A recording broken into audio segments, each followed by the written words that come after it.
Le veau il vèle, je sais pas, à 2h du matin ou à 8h du matin, bah qu'est-ce qui se passe? Tout ce qui vèle, je dirais avant minuit, le veau je l'enlève aussitôt. Parce qu'on a eu des soucis. Spécial, hein? Il reste là, quand le veau il arrête. Puis on leur donne des plantes. Oui, aussi. Ouais. Pour arrêter, ça te paraît cohérent? Complètement cohérent. Vous voulez dire de mélange, maïs, paille. Voilà, ouais. Mais 10 kilos, en fait, compte, ils sont capables de les manger vachement rapidement. Pour moi, c'est important et c'est primordial de contrôler ces quantités de maïs en silage. Ah bah, c'est bien. C'était combien de mois avant le vélage, faut arrêter? L'avantage un petit peu du groupe lait, c'est de pouvoir échanger sans aucun tabou, notamment sur les résultats économiques, et de se confronter à des gens qui ont les mêmes contraintes que nous en termes environnementaux, en termes de sol ou de potentiel de production laitière. Et donc c'est la grande force du groupe, puisqu'on va pouvoir progresser tous ensemble avec des contraintes qui sont les mêmes et aussi des atouts qui sont les mêmes.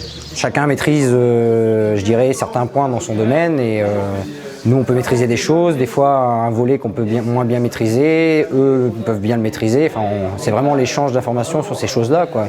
Des problèmes qui peuvent se passer chez nous, qu'on peut retrouver à discuter chez les autres, c'est la force du collectif. Ça permet de prendre du recul sur ce qu'on fait et puis de se remettre en cause aussi sur certaines façons de faire.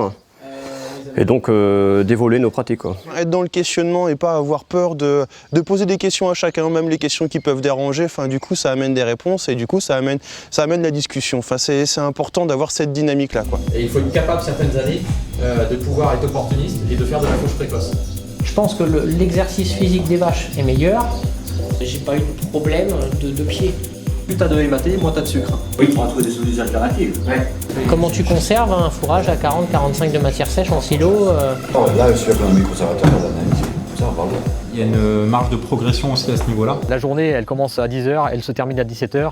Et le repas du midi participe justement à la cohésion de groupe et à faire émerger des idées qui ne seraient pas forcément sorties sans cette phase de repas et de convivialité.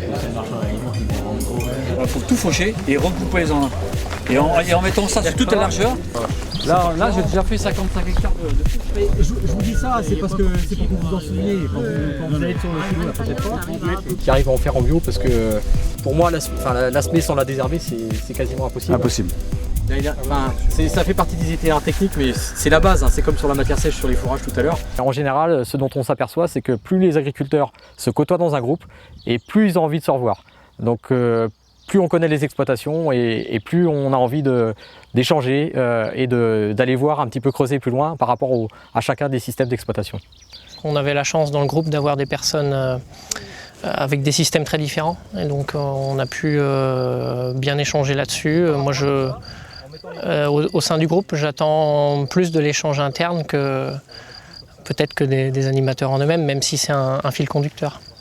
On regarde ce qu'ils font, ce que chacun fait, et puis on adapte ça à notre exploitation, regarder nos différences, et puis après on réfléchit sur ce qui est faisable chez nous, ce qui ne l'est pas, voilà, pour envisager d'améliorer les choses.